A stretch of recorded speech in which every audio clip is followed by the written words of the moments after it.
Most grants required a detailed business plan that outlines your business model, your marketing analysis, your financial planning, all those key pieces to determine if you deserve this money or not.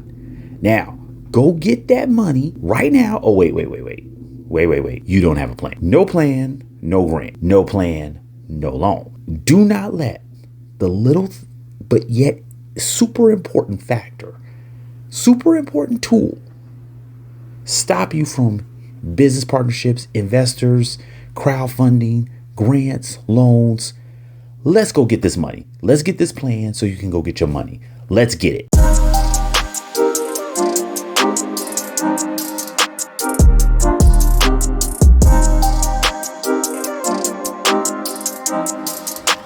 Quick facts, y'all. Over the past 4 years, since 2021, the Small Business Administration federal programs have awarded the most contracts, loans, grants, financial, guaranteed money opportunities to U.S. small business than they ever have before in the history of the SBA. Now, the SBA is the source where you get all the money from, right? That's where primarily you're getting your loans from when it comes to banks. And in particular, they've given out more money to businesses that are ran and owned by women, veterans, injured veterans, and members of disadvantaged communities, seeing the most funds and opportunities than they have ever before, just in the last 4 years. Now, that really comes to a crazy total. That comes to a total of over, brace yourselves, y'all, $170 billion overall, collectively over those 4 years. Now, will that completely slow down? Will that maintain? We shall see. But what it comes down to is that there's one single factor in every single application, every single conversation, and every single requirement, and that is a business plan. If the money maintains flowing like this, why are you not being a part of these opportunities?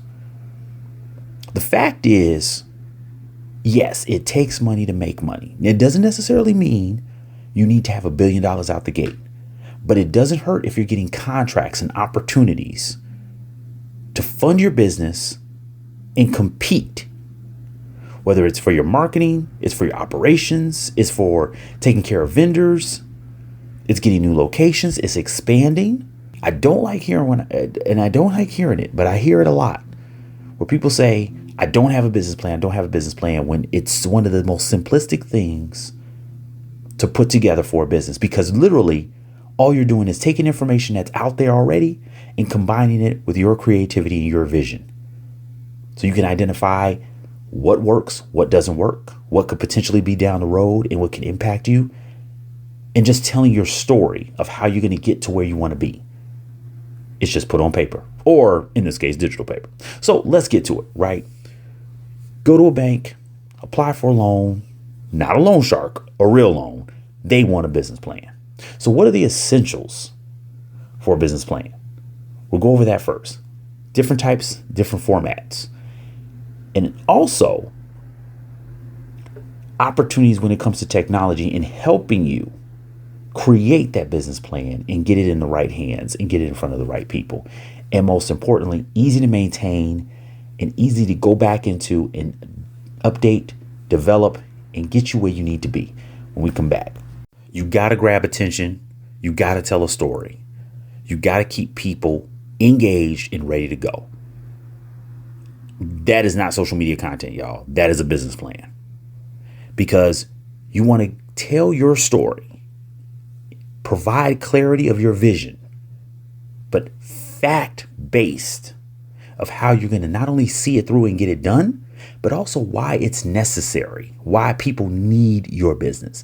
This is what your business plan tells people. And the story it maps out, the story it lays out in front of people is basically saying, the world needs what I have and what I provide. And a little piece of the world is what I'm focusing on and targeting. This is how we're going to get it done with your funds, these employees, that location, that loan, etc., etc. So let's break it down like a fraction. Here's a step-by-step of the key components and pieces of a business plan. Now, one of the funniest things about a business plan is that you'll always see this. This is consistent, and I'll give you the core reason why.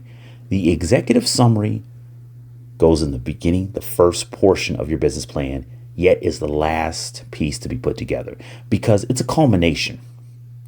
Never forget, not lecturing you, just telling you a story, y'all. Just telling you a story.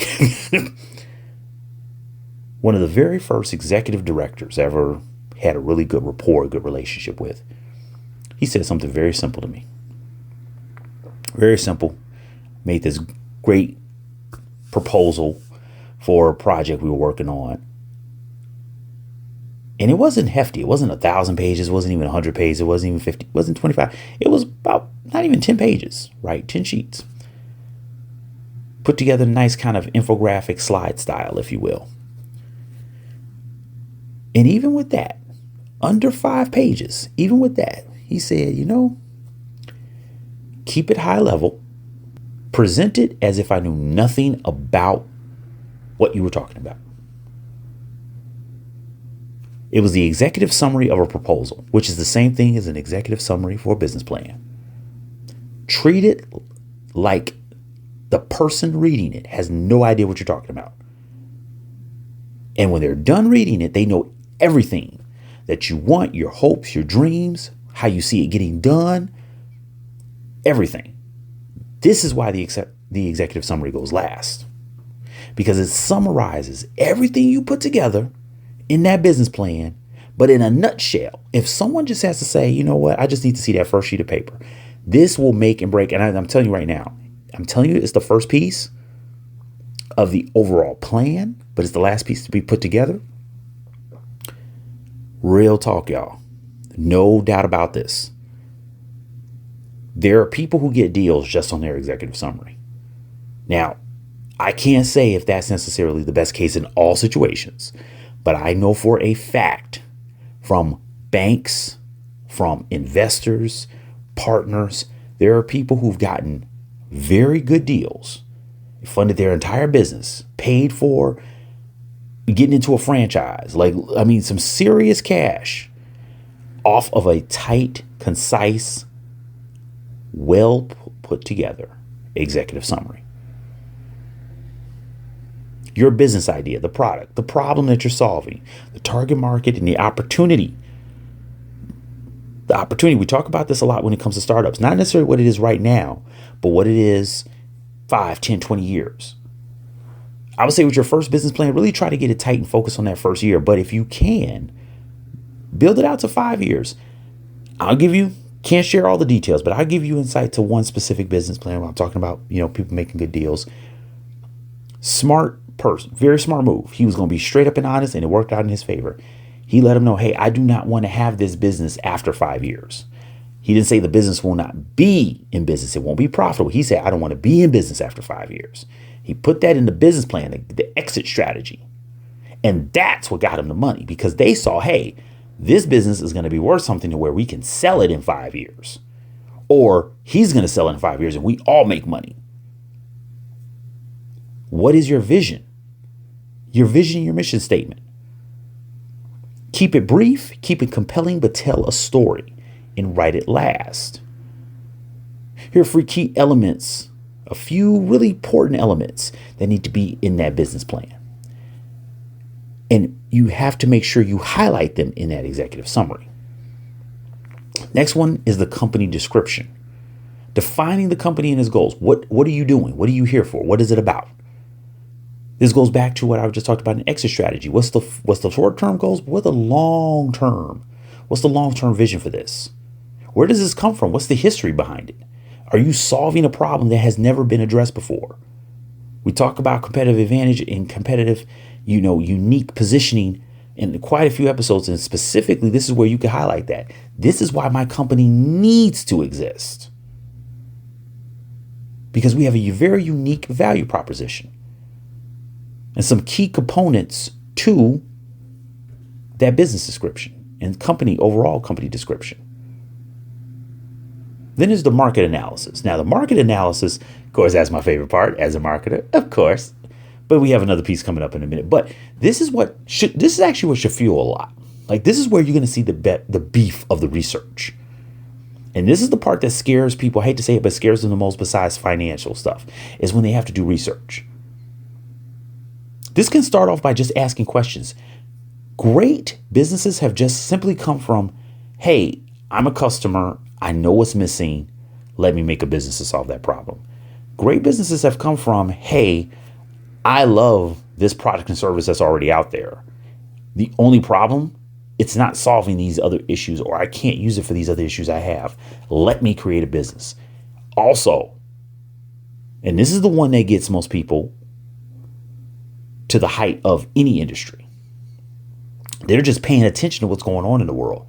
And they notice, well, why isn't somebody solving that? Or why isn't anybody working on that? Or why isn't somebody using this product and service to solve that issue?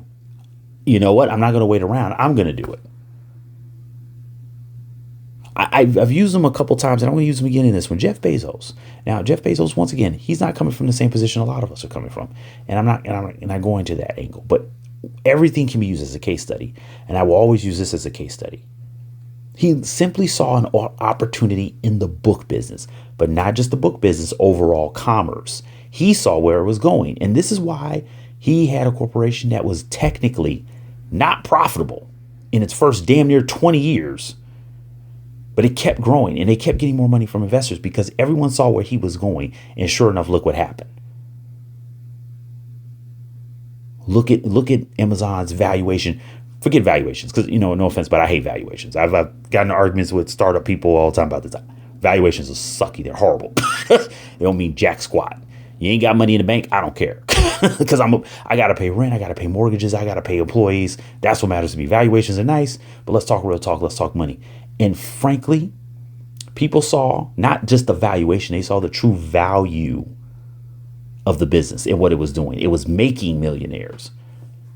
It was making jobs for people. It was making entire industries for people. And it all came from him seeing, hey, wait a minute, there's an opportunity here. Wrote about this a few years back when quite a few people were mentioning how one of the major department stores, which pretty much was the biggest department store for quite some time, Sears Roebuck, and somebody wrote about one occasion that Amazon was, in e-commerce growing was kind of the killer of Sears. And I wrote about, no, it's not. It isn't. It can be the killer of Sears. Sears killed itself. Sears, like a lot of retailers, had the same opportunity, but Bezos and the Amazon team saw something that gave them a competitive advantage. They saw a trend that was happening. And look what happens. Look at all the big businesses that come after them. You have Alibaba. In the same area, Alibaba, WooCommerce, Shopify, Tencent, okay, Rakuten, and it keeps going. Temu. eBay was already there, but look how they had to transition to kind of compete because they were like, oh, wow, we're losing significant market share. Big commerce. All over the place. That's where market analysis really can be important for you. It's an incredibly important area. And I'm going to tell you guys something that, some executives might not tell you, but once again, had a great relationship with a good director, and he hit me to the game. Pictures. This section of your business plan should be pictures, not a bunch of words. This should be pictures. Show, not tell. Show, not tell. Make it very visual. Charts, graphs, infographics, whole nine. This should be like this should be like a freaking coloring book to a kid. Keep it simple. And I'm not going to use the other S, but you know what the other S is. KISS. You know what I'm talking about. Next up, products and services. Now, I say products and services. Some people will say products or services. Products and services. Because if you're given a vision, you may start off with the product. Or you may start off with the service, and then you have a physical product that goes along with it, or down the road. Remember, you want to keep it realistic. You want to make smart goals out of this. You want to be able to build a feel, actual activities and strategies and everything. But you also want to still paint that picture of the vision, right? We're starting off selling books, but at some point, we're actually going to focus on a marketplace for apps. We're going to focus on a streaming service. We're going to develop and build out an entertainment unit. What's the vision? Now, it doesn't have to be those specifically lofty goals, but it doesn't mean that it can be as well. Another area you need to make sure to call out are your intellectual properties. You know what's coming, y'all. You know what I'm going to say. Where's your website? That's an asset. You need to list out all these assets. And that should be an aspiration. That should be a goal. The goal is for our website to be valued today here and in 5 years, 100 times that. Because these are the other components we're going to put onto it. We're going to allow for advertising. We're going to have a marketplace. We're going to put in the social media component, which goes into marketing and sales strategy. Because the growth, where's the growth? Where's all those opportunities going to come from? How are you going to market it? What's your strategy overall? I'm going to keep it down to the basics and the fundamentals. I brought it up numerous times and I'm going to keep bringing it up. It's the basics, the product, the place, how you promoting it, and the price. Now we can build on top of those, but those are the core. And they ain't going nowhere. Because if you don't have a product, what are you selling? You don't know what to sell it for. How are you going to get it to the people? What's the distribution and what's the logistics of it all? They are the fundamentals and their foundation for a reason. But you should make sure you focus on sales tactics. This is where growth hacking, we've brought up growth hacking before. That's where growth hacking can come in. Think about Dropbox in this case. And attaching themselves to say, hey, you know what? Referrals, because they knew that was the best opportunity. If you're liking our product, referrals. I'm going to use another platform very similar to Dropbox called WeTransfer. I don't know if you guys remember WeTransfer, but WeTransfer had a really interesting tactic because they compared to Dropbox, they were able to transfer larger files and store larger files. Because what they did is on their page where you would actually transfer the file to somebody was advertisement. So they were making money from as they were growing and getting referrals. So they were making money threefold. Very clever tactic. What is your tactic? But that specifically can bring you the return on that investment, because this is where you got to showcase getting the money back. Next up is the operational plan. Now, how the cake get made? We know how it tastes. We know where you're selling it. How does it get made? What's the breakdown of it? And this will be a good area to have milestones and a timeline, an overall roadmap of development. Once again, paint pretty pictures. Keep it simple for you know who. Make it pretty, make it look good, and it has to make sense, of course. But this would be a great way to have, this would be a great position to have timelines, to have milestones. So people can see how the actual growth of the business is going to play out, what dates, what times. It could be just by the years at this point, of course. But it would be great if you had it broken down to the fraction of first 6 months, first quarter, third quarter, those types of things, because it would lead into the financial plan very nicely. But first, we're going to get to team and management, the overall, the group, right? Who are the leaders? Who are the founders? Who are the people putting this together? Now, you don't have to get down to every single member of the team, but it would be very good to know who are the core people of leadership, right? Resume, highlights, links to their LinkedIn profiles. I made a suggestion to a past client years ago when they were putting a business plan together.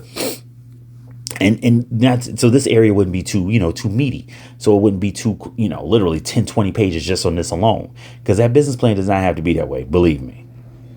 I said, everyone make sure that your team, your leadership team, has a up-to-date LinkedIn profile. Number one, you have a link to that LinkedIn profile, and to keep it electronic, to keep it smooth, to keep it nice, to keep it fancy, and keep it updated, because things change.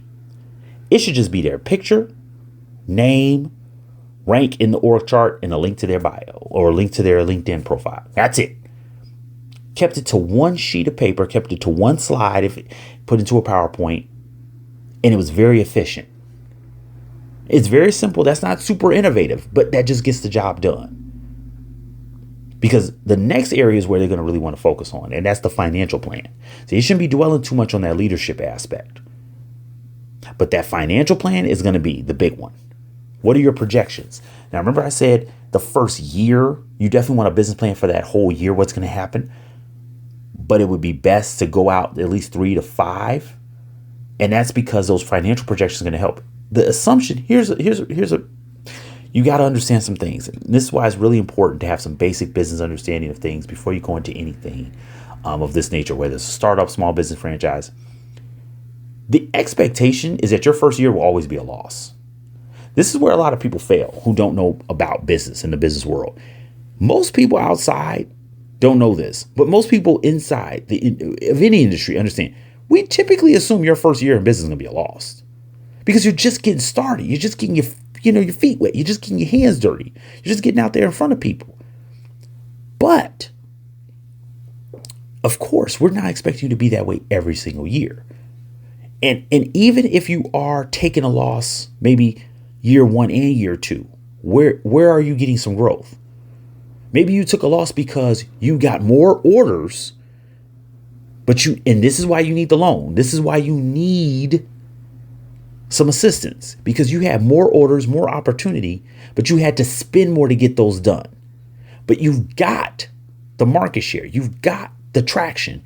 That needs to be in that financial plan. Pretty freaking pictures. Don't do what I saw one cat do. Don't do this. Don't throw a spreadsheet in there. Okay. Just a spreadsheet.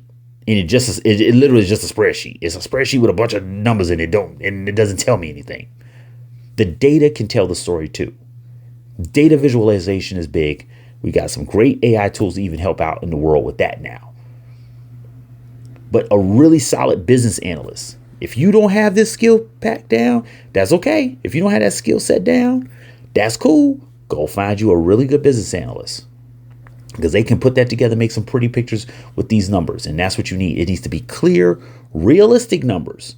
Don't just say, hey, because, we started in the summer and we have a bar, we're going to make, $1 billion. Okay, I made that off the top of my head. And that's how crazy that does sound. Be real about it. Like, hey, we're starting in the summer. That's the best time for people to go out and party and have a good time. But because of our research, we know it's going to be harder because there's other bars that are opening up. I use the nightlife business. I use the hospitality business because that's one of the roughest, toughest businesses to be successful in. Not just to get started, just to be successful in, which goes into the funding request. This is why you want to be very realistic. What do you need that money for? Do you need it for the allocation, for the locations? How are you going to allocate those funds? What type of funding do you need? Is it, am I buying your debt? Am I putting in equity, right, and getting something out of it? Like, am I getting an additional investment out of it? This is why that 3 to 5 years in that financial plan helps so much, because then you can say, you're giving it to me from in year 2, or maybe even year 1. You'll be whole. In other words, you'll be fully paid back. Everything, we're all good by year 5. And here's the payout structure, or here's a projected payout structure. Here's our proposed payout structure. And if we hit certain benchmarks, maybe you can give us more money and you get equity, or you get more cream off the top, something like that. But that's why you want to be sure you have a clarified, detailed funding request after that financial plan. And you can throw in additional pieces. Market research data, designs, specs, prototypes are always good to have. Seeing is believing. And of course, what are the assets? So patents, trademarks, your website, right? I mean, once again, you're just getting started, but key pieces to have to really seal the deal and to sell the business plan. So it goes into what will formats work, right? What are the best formats for a business plan? And there's many different formats per se, but there's kind of like some standard ones, right? So you can go more the traditional route. That's, like I said, it's now, although it doesn't have to be 100 pages, don't get me wrong, there are some that are 100 pages. Absolutely unnecessary, especially nowadays. But we are still looking at maybe at the max 50, but typically within that 20 to 40 range. And these are the business plans that, to be honest with you, these are the business plans that traditional banks and investors are still expecting, because they're looking at, did you put in the work? But once again, this is where that executive summary can be a great piece, and that appendix as well, because the executive summary and the appendix can basically be they're basically the bookends, and they can't tell that story, right? The executive summary gives me from start to finish what's going on and summarizes everything. But the appendix can give you that additional information that, okay, well, if I want to look at financial projections, if I want to look at the financial plan, if I want to look at the marketing plan, great, I can have that. And the appendix has all basically the meat and potatoes, right, to make sure I've backed up what I said I can do. Which leads into the lean business plan, a way more streamlined and concise version of the overall business plan. Think of a lean business plan as an executive summary on steroids. Seriously, it's hyper focused. It tells a story by being minimalistic, meaning that it hits the key points of the story. If you ever hear the term like the beats of a story, the beats of a movie, the beats of a storyline, that's what it's touching on. It's knocking those out with immediate action. Like, here's an action plan, boom, boom, boom, bullet points. Keeping it what the term is typically very high level. Calling out key metrics, goals, key dates, milestones that have to be hit, that will be hit. Quick payment structure. I mean, a lean business plan is very rarely is a lean business plan over 2 pages. It may hit 3, at the very most 5. But that's the key point. And usually these are the business plans that you would give to somebody that you know, like you really know them, and they just want, hey, you know what? I just want to see something before I give you this $100,000. I just need to see something before I take this to my, my board to approve if we're going to give you the funding. And I've even seen a situation where somebody got a real thorough, typical traditional business plan, and then I'll be honest, like in this case, it was actually almost 100 pages, but the type of business, it made sense. It was a far more of industrial work. So it was a lot more going into it. But when it came down to the approval for the funding, the organization that they were going to asked for a lean business plan. Smart young man had that piece or had that component put together, and he forwarded to the point of contact of that board. Always be in a position of readiness. Always be ready. So it wasn't like, oh, I got to get it together in a week. It was, he got the call and he sent that email out within the next hour or so, which goes to a startup business plan. Okay. This is tailored specifically for early stage businesses, early stage startups, and it focuses on unique selling points. This is the kind of thing I'm talking about when I was saying how, like when Amazon was first starting out, right? Their entire focus is seeking business and businesses for venture capital. Okay, that's a core point to keep in mind about this one. This is all about being pitch driven. This is literally looking like a PowerPoint in a regular document. And most likely, this is going to be a PowerPoint. This is going to be a slide presentation. One of my favorite tools in Canva is a great tool to use for this one, to use it as a talking presentation. If you need to use it when you're not there. In other words, you're going to send it as a video, or you just want to use this over a video chat. Next up is the growth business plan. Now, this is specifically designed to scale. This is specifically for, hey, the business is already in operation. We're trying to grow. We're trying to expand. We're trying to be 10 times more than we were before. Okay, so don't look at this when you're looking at this format. Don't look at this format and think, hey, you know what, this is great for a startup. And it's damn sure not a lean business plan, because you need to show projections. You need to show, hey, this is where we are. This is why we deserve the money, because this is where we can be, but we need your funding to get there.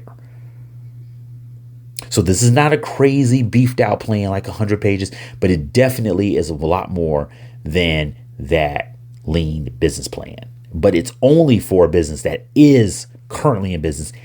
And keep in mind, be very cautious about doing this if you're not performing well. If you're not performing well, you're still lacking, you don't have sustained growth, or worse yet, you're not even in the black. You're not even making money. You're not profitable. That's when you want to go stick with a traditional business plan, because you need to map out and say, hey, we've been in business for 5 years and we're barely staying, or we're afloat, but we're not profitable. Okay, what's going on? I need the investors, bank, whomever may need that whole story. This growth business plan is specifically, hey, we're doing good, but we want to take it to the next level. So we have a location. We're selling well. We've eyeballed 2 more locations and we know they're going to work. Here's the research to back it up. And here's how we know we can make it work. That's the growth business plan. Finally, and to be honest, this is my personal favorite, the 1-page business plan, because this is the business plan that actually worked for me. Okay. I've done the 100-pager and but a great way of looking at this is if you can do that traditional business plan and even the lean business plan, then the 1-pager should be very easy, right? You're just summarizing, condensing it down. This is specifically taken as, hey, the 100-page business plan is there in the background. But here's something real quick. Once again, like if you were in that board, now, like I said, my associate, they provided a lean business plan because they were specifically asked for that type of business plan because they knew it was going to be more than a few more pages. And he was going, like I said, it was industrial. So he was going for something pretty significant. He's going for some significant funding, right? Where it can, get potentially governments involved. So you need to have some more documentation to back things up. But in many cases, this 1-page plan could have done it, right? Because what it basically says is the 100 pages is back here. But here are the specific highlights that you need to either finalize a decision. And this is meant to be, hey, the guy with the money, the bankers, they're about to get in the car. They're about to drive away. They're about to take vacation. They need something they can look through real quickly while they're in the car, when they're waiting for or when they're in the Uber, or while they're on the flight. And they just, let me look at this before we land. Think of that. Think of that for the 1-page business plan. Hey, I'm running past the richest person in the world. They said they can give me the money, but they just need to see something. And they don't have the time to go through page after page after page. No. Whoop, there you go. 1-page business plan. Perfect for an initial pitch, but think of it as an initial pitch when you have that relationship. If you throw this at somebody and they don't know who the heck you are, you don't want them asking a ton of questions. And it could open up a lot of questions like, okay, I'm not getting all the answers here potentially. But the 1-page business plan can also be looked at as the executive summary with a little bit more detail. A little bit more. Because this is considered the plan itself. A very good variation of this, and most people don't call it the same thing, but this could be a very good variation of it, is a business model canvas. Because it's very high level, it's 1 page, and it has some more detail into it.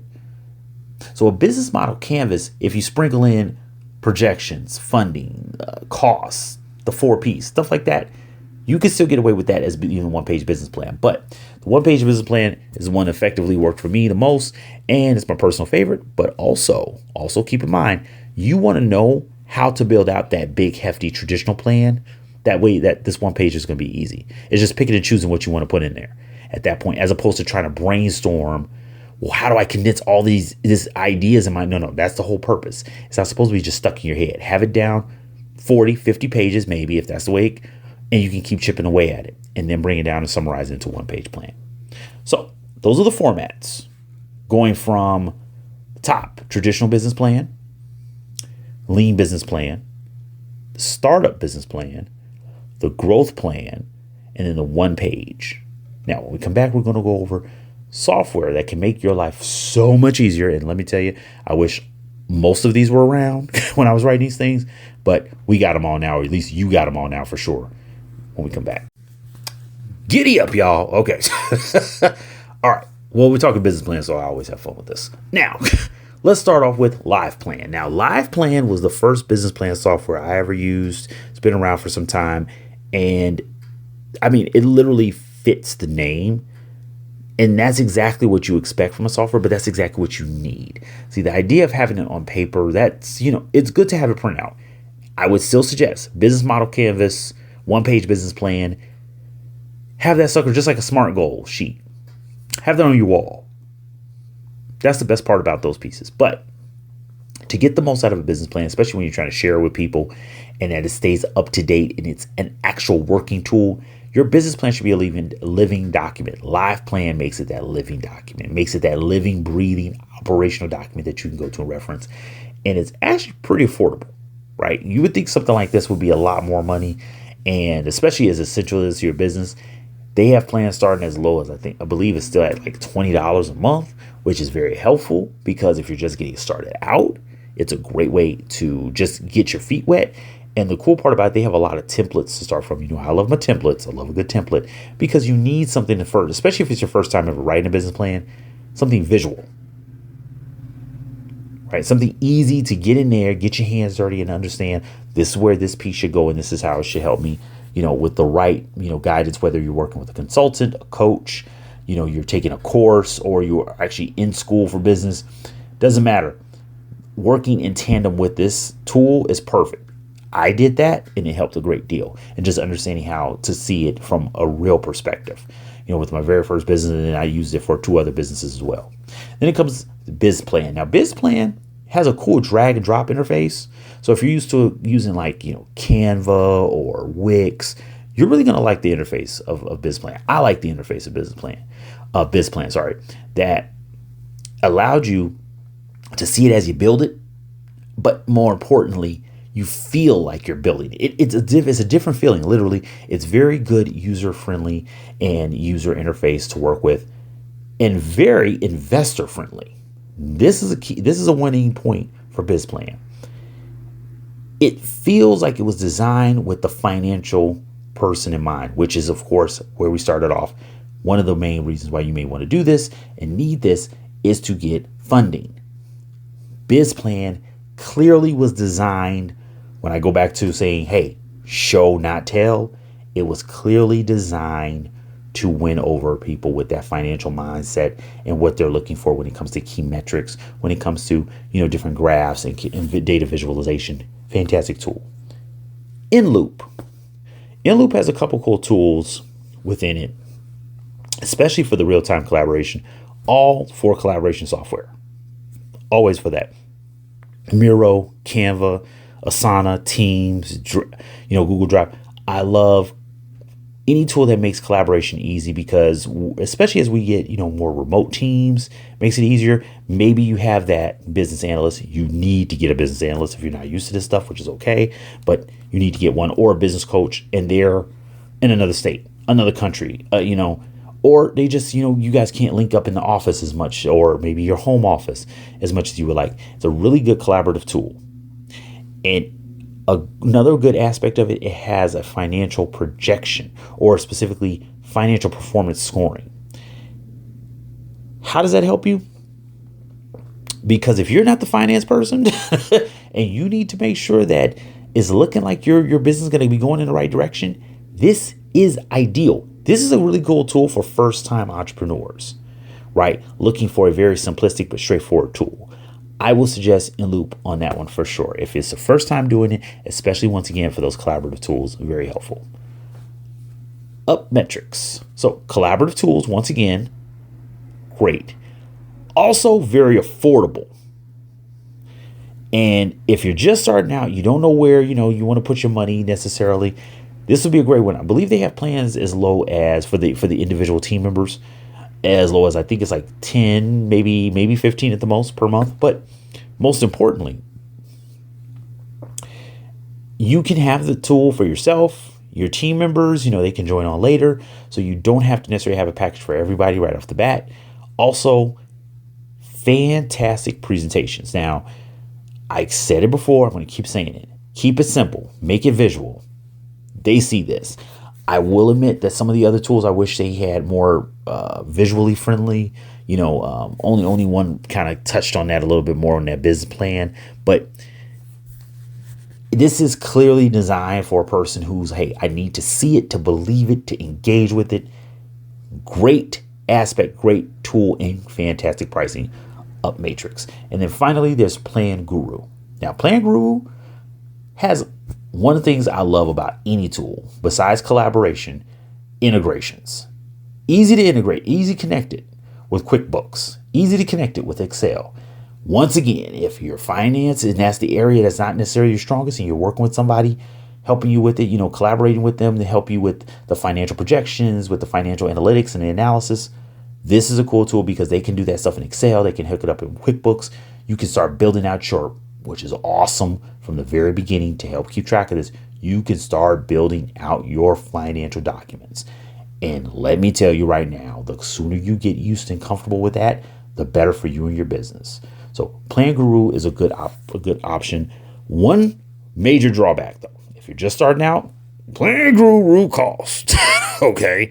Plan Guru got some. Okay. So plans start out at $99 a month. It's a higher end. So if you're not prepared, if you're not, really ready for that level of investment just yet, and you're like, hey, you know what? I'm going to knock it out on paper first and then go to software. There are more affordable options. Although if you have the bread and you definitely need that financial assistance, you can have somebody on the outside doing that for you, whether it's a consultant, it's a contractor, it's a, freelancer off of Fiverr or Upwork. Definitely you want to check out Plan Guru. Those are the pieces of software that I recommend. There's a lot more out there, but those are the ones that I recommend from one or two angles. Either I've used it myself in the case of Live Plan, in the case of InLoop, or I had a client or an associate that has used it, and that is definitely the case with all 5 of these. But I would suggest one of these to go with as, if you're a startup, if you are a freelancer and you're building out your first business plan, if you are a small business, or even if you already had a business plan before and you're just converting it to software. These are the platforms that are most flexible, most adaptable. It's just a matter of what works best for your pocket and work best for you and, the tools that you like to use. So with that, when we come back, we'll have a few additional tips and then, of course, what to read. Okay, y'all. So what to read. So I've suggested this book before, and this is not necessarily just about business plans. We're not even specifically about business plans. It's more so on just how to get started, get going. You could take this from a startup standpoint, but you can also take it from, if you have a small business that's currently in operations and you want to integrate or you want to introduce new products, new services. And you kind of take that MVP mindset. The Lean Startup. And the Lean Startup, I've mentioned this book twice before, recommended in one other episode. But the Lean Startup, and let me tell you right now, if I mispronounce the author's last name again, that clearly means I ain't learning, which ain't good. Sorry about that. But Ries. Now, Ries wrote The Lean Startup, and this book has been around for a little while, and it continuously comes back, not just from my recommendations, but plenty of people recommend this for not just a startup, as I mentioned, but also small businesses. Also, a lot of freelancers. A lot of contractors, a lot of, content creators. They've taken key points of the Lean Startup and added it to their practices. And once again, we always talk about practices, right? We always want to say I don't care how good the book is to read, which is fantastic, but I don't care in this case if you can't immediately put it into action, right? That's the entire reason why we recommend a book. It's something that you can take and is actionable from the moment you start reading it, not even just from when you finish, from the moment you start reading it. So how does it relate to the business plan though? Is that focusing on your dedication, focusing on in creating something that not only is going to be very useful, but it's kind of uncertain. And this is the problem that a lot of people have when they're trying to write their business plan. They're thinking like they start to second guess themselves a lot. And they will start writing and stop, or they won't start at all. As opposed to, you don't know what the future holds, true, but there's a problem. There's an opportunity. That you passionately want to address that and build something that solves that problem. Get it done. Start writing. And if it's as simple as having a business plan that's keeping you from, and sadly, this is what a lot of businesses, stops them from even really getting off the ground. Some businesses stay in this kind of startup mode for 23 years, it doesn't make any sense, right?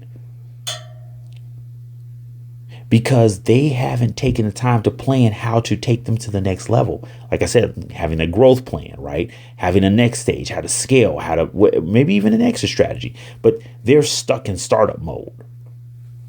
The best part about the book is it helps you listen. You can continuously innovate. You can continuously push yourself. And it doesn't necessarily mean you have all the answers from the very beginning, but you put the time in to validate your goals. You put the time in to say, okay, this is stage 1, this is stage 2, and I'm going to keep evolving and keep growing. There's going to be a lot of challenges in the way.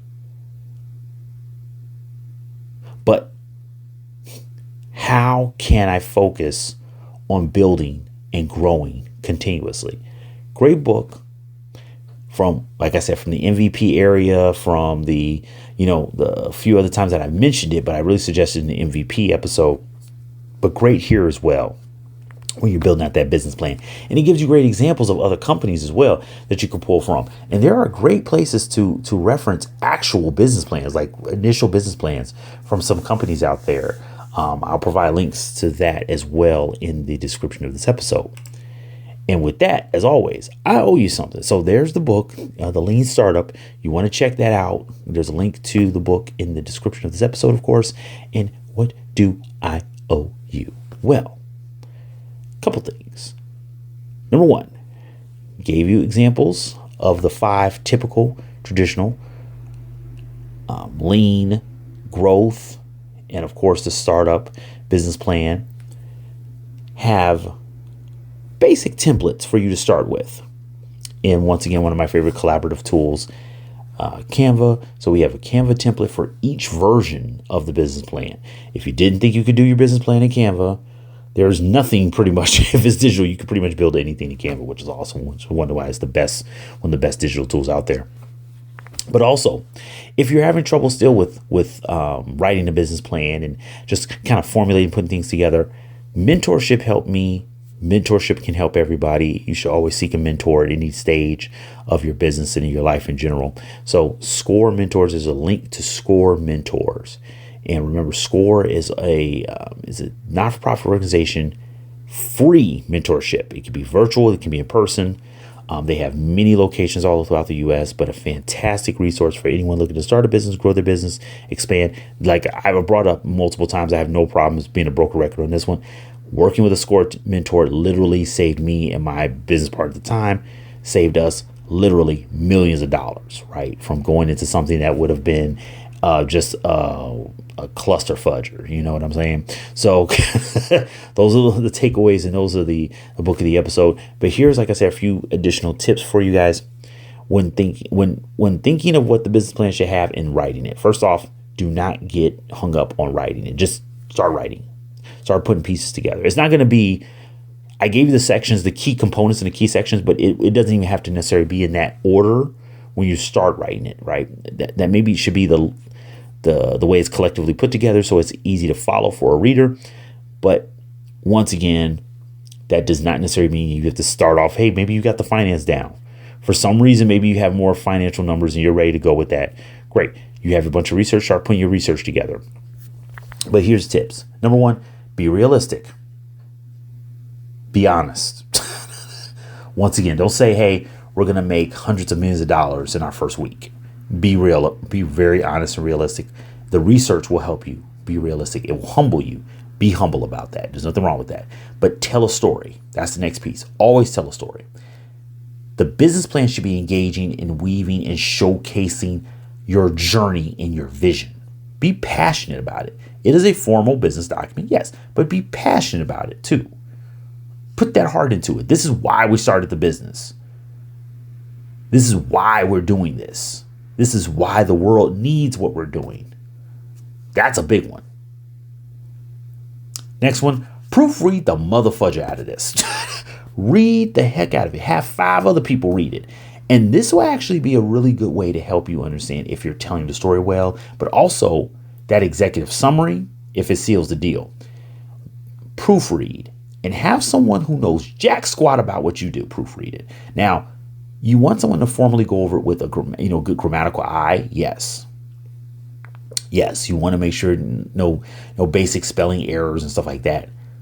But also have someone who just doesn't understand necessarily the business itself, really focusing on that executive summary and read it back to you. Don't read it yourself. I mean, of course, read it yourself, but don't just say, okay, I read it a couple times and it's good. Have 4, 5, 10, 20, 30 other people read it. And this is where that score mentor can really help out significantly. Visually appealing. Remember, showing, not just telling. You should tell, but show more than you tell. Okay, I look at it. If it was like, if we're looking at it from a percentage angle, right? That business plan, and this will also help you with the page count as well in that traditional business plan. Some people might not agree. For me, it's 80-20, easy. Now, when I say 80-20, I don't mean just pictures 80-20, right? I mean the words, the text can paint a picture too. This is how our locations will look. This is how the product is going to look. This is what we imagine. This is what we foresee. This is how the interior of our offices will be. Describe things, paint a picture. You can paint a picture with words, but it should be 80-20. It should definitely be 80-20. You do not want to rely completely on just telling people, everything. You want to have 80-20. You want to paint that picture. And everything should be data driven by research. That way, if somebody comes back to you, I don't believe this. No. We've done the research. We know this is what's happening in the market. That makes it a more sound investment for most people, especially when you're taking it to the banks, right? Especially when you're taking it to, those individuals who are looking at the numbers game and they're looking at those projections. Tailor the plan. The plan that you would show to a banker, the verbiage, the text, the terminology, won't necessarily be to the layman who's just an investor who's trying to give you, a couple, maybe $10,000, $20,000. That you guys met at a business convention, you guys had a good chit chat. They're not a banker, but they just, they have money and they're willing to invest in businesses. A lot of times you will have people like this, but you need to tailor it to that. You need to tailor it to where it's not speaking over them. And even to the bankers, it's not speaking, you're focusing a lot on marketing, which is great. I want to know, how does that translate to the money being paid back to us? And whatever you do, make it concise. And that goes back to what I'm saying. Avoid a lot of unnecessary jargon. In other words, a lot of, corporate jargon, or corporate fluff. Get right to the point. A lot of people, they think, okay, if I have to sound more professional or I have to sound more like I'm a part of the industry, that is one of the telltale signs that you don't know what the heck you're talking about, actually. That is a telltale sign. Like, this guy doesn't know jack squat what he's talking about, because he's using all these freaking acronyms and you don't know what the hell he's saying. VC, SEO, Standard & Poor's. I'm just making shit up now. I'm just saying a bunch of stuff, but you know what I mean. And then finally, delivery. Treat this, and if you don't know about sales, I'll give you a little, treat this like sales. The money's in the follow-up. Have the follow-up email, the follow-up questions, the follow-up answers. Have all that ready for the next conversation, or to answer the questions that they're going to ask at the end of the presentation. Then the follow-up email, reassuring. The follow-up conversation, reassuring, sealing the deal. Prepped and ready to go before you even make the first presentation. Because then you're ready. You're always in a state of readiness. And you can have that ready for every single business plan and proposal type. But you can have it ready no matter what. And just in case people ask you questions about your business, you got your elevator pitch, you ready to go.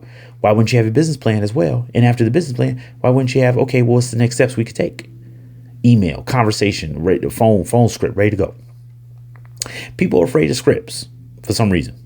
There's a reason why actors use scripts. There's a reason why movies use scripts. You know why? They're prepared. They're ready. They're trying to deliver something in the most natural way. And the best way for them to do this is to practice, and they practice the hell out of it. Treat it the same way, because your business deserves it. So with that, guys, that's how to make a winning business plan. It gave you the different variations of it. You got templates right there on Canva. Let me know which template you use. Let me know which template you use, and which template, you may need help with, you may be struggling with. We could do a live session. That would actually be kind of cool. We're going to do a live session. I talked about this in the past. We're going to be doing a live session based on you guys' votes. The votes came in, so we're going to be doing that. That'll be over, in the next few episodes. So let me know which one you're having trouble with, or which one you just want to work on in a live session. That'd be great and get that going. But thank you everybody for joining us for another episode of The Ambition Show. I've been your host, Aaron Muhammad. Peace.